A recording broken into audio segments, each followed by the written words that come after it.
Hello, welcome back to Tarot Time with Andy. Today I'm going to cover the Tower card. Hello, Tower card, destruction. Most people don't like to see this card for good reason.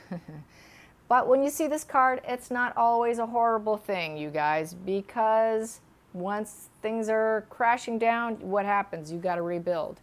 So a lot of times when this happens, don't take it to heart too horribly. It really does depend on what it's aspected with. And so do not freak out. Try not to. It really depends on what's sitting next to it. Also, what I want to say, it is about uncertainty. It is uncertainty. It's a shock to the system. The lightning bolt represents a sudden, unexpected change to the foundation of life. It also represents liberation to a new beginning. So the storm that comes in clears the air, basically. What else? The reversed. Reversed is a changes in the air. Changes in the air, but it's a more gentle, it's to a lesser degree, so it's not as harsh. This is more harsh. This is a little bit lesser of a big deal. It softens the blow of when this does happen. So it's kind of like a forewarning that this is about to come. And it's repression. It's repression of the person and having to accept a change, basically. So you never underestimate the power of denial. So this is kind of someone who's in denial when you see it in the reverse position. Upright with the Tower is a wake-up call with the lightning bolt, as I said. The fire, it burns everything to clean it out so you can rebuild that fire that you see on the card.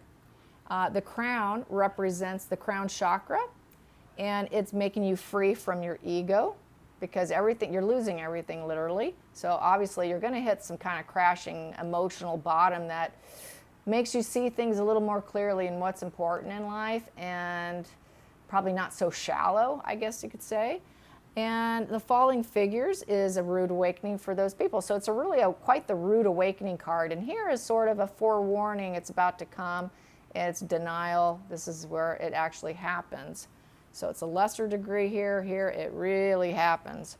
So with Temperance, Temperance here is upright. It's middle ground. This woman here, she's trying to find middle ground, and it's between extremes. She is trying to balance the water, which is emotions in the cups. She's trying to go with the flow, you can say. She's patient and calm. It's also spiritual growth. It also can be representing sobriety, believe it or not. And it's emotional stability, trying to maintain your own emotional stability and to remain grounded when you're in a puddle of emotions, because she's in a puddle of emotions there, and she's pouring emotions. In the reverse position, it's disrupted balance. She's not patient. She's not temperate. It's extreme behavior. It's over drinking and gluttony, which is kind of odd. You would think it would be upright, that it would be the alcoholic, but it's actually in reverse. So that's a little confusing. I understand that. Even that confuses me. When I use a regular plain deck of cards, I use this as the water into wine card, taking a bad situation and making it better. Also, with this, there's no middle ground when it's in reverse. There's no middle emotions. There's no middle ground. Things are totally out of hand. And it's an inability to reach a decision, an emotional decision more than likely. And what else? Temperance. It also is just this person's completely imbalanced. And upright, they're grounded. Grounded, you can just put grounded, imbalanced. So that would be a good way to describe this card. And the feet represents the unconscious and earthly, and it's making a decision. She's testing the waters. She's got her feet in the water. She's testing the emotions. She's just testing things. The cups flowing, the water flowing from cup to cup is that transformation, trying to go through a transformation within herself. And the path going behind her is the journey. She's getting prepared to leave.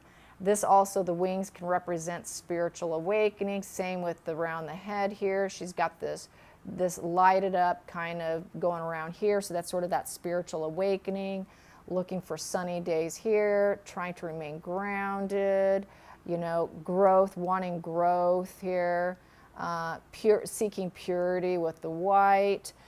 You know, there are gray skies, so there's that, you know, there is that trying to make a decision because there's not that certainty here. But she's hopeful with the sun in the back and with her feet in the water, testing the emotions and the grounding with the green. So that's kind of the imagery there with that. And let's see, what can you do with that? What can you do with that? Let's see. I would think that you can do a, let's see, what kind of spread should I do today?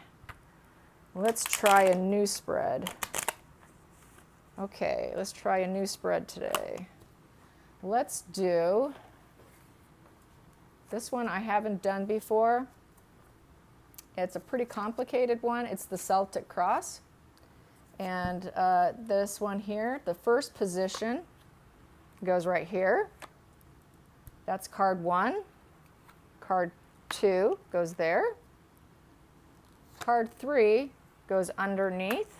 I never do this one because it is very detailed. It is very hard to, it takes up so much space. That's why it's not my favorite. It's why you never see me doing it in my videos, because it takes up so much table space. But it's good if you're at home. Okay, so there's 1, there's 2, there's 3. 4 goes on to the left side. 5 goes to the upper. So 1, 2, 3, 4, 5, and 6. Yes, and 6. So those are the first ones right there. So I'm going to stop there, and then I will continue with the rest because I don't have room on my table here. That's why I don't do it. So the first card is the present moment. So what's the present moment here? Present moment is the Temperance card. That's the present moment of what the person's going through. The second card is what's influencing the person. The third card is the past issue, what's going to bother them, which is lack of teamwork expansion. It's a 3. 3 is they're not doing a good job. They're not creating this expansion with the teamwork. So that's that. And then this card here, 4. 4 represents impeding immediate past. The immediate past, this person lost money. This person lost somebody possibly because it's an earthbound energy. They lost someone, they lost money. There's no new earthbound energy beginning. There's no new spark of making money, no new relationship. It's in reverse. And then the 5th position is what their crowning thoughts are. Crowning thoughts is right here. So what their thoughts are is what they're going to do next. What do? I've got 2 of Swords here. I need to balance myself because I'm not making any, this person left me, or I'm not making money. There's no teamwork. Oh my God, what am I going to do? I need to balance myself here. They were trying to remain cool during the tower crashing situation, but they're seeing things are not working out. And so then this final card here is the 6th position. The 6th position is the immediate future. So the immediate future is this person's going to know why they had these problems, why they ran into these unknown problems and struggles. They're going to know what they are. They're going to have some clarity on it with the moon in reverse. Upright, the moon is a lot of emotions and confusion, ego. In the reverse position, they do acquire some clarity. And there is releasing of fears. It's also confession time. Time to confess. Time to confess. So that's the first 6 cards. Now I'm going to go to the final cards here. I'm going to do the 7, 8, 9, and 10, and that way you line them up this way. 7, 8, 9, and 10. You go from 7 to 10. 7 to 10, you work up that way. Okay? And the 7th position is, 7th is right here. The 7th position, okay, I pulled the moon again, so I just re-pulled my card. 7 is your fears. 7 is fears. 8 is environmental factors. 9 is your hopes. 10 is the outcome. 10 is the outcome. The outcome of the situation.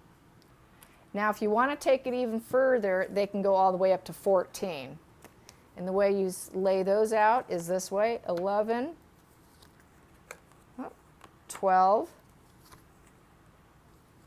13. They kind of do it like this: 13, and then 14. It's like goes 3 this way, then that way, and then you start this way, and then you finish with that one. So that's 11 through 14. And let's see, 11 through 14, where are you? Well, I definitely don't do this one. 11 through 14.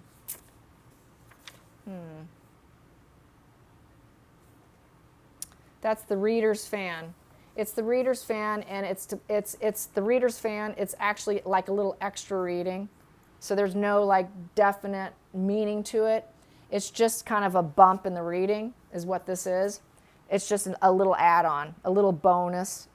So you can just flip them. As far as I'm concerned, just flip them and read it like that. I would just do that and then just read it. So aspect these two and then these two.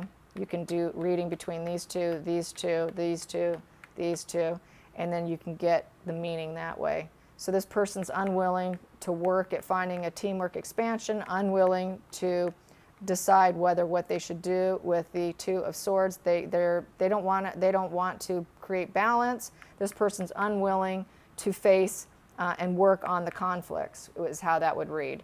So you just this is just a bump in the reading. I did not know that until just now.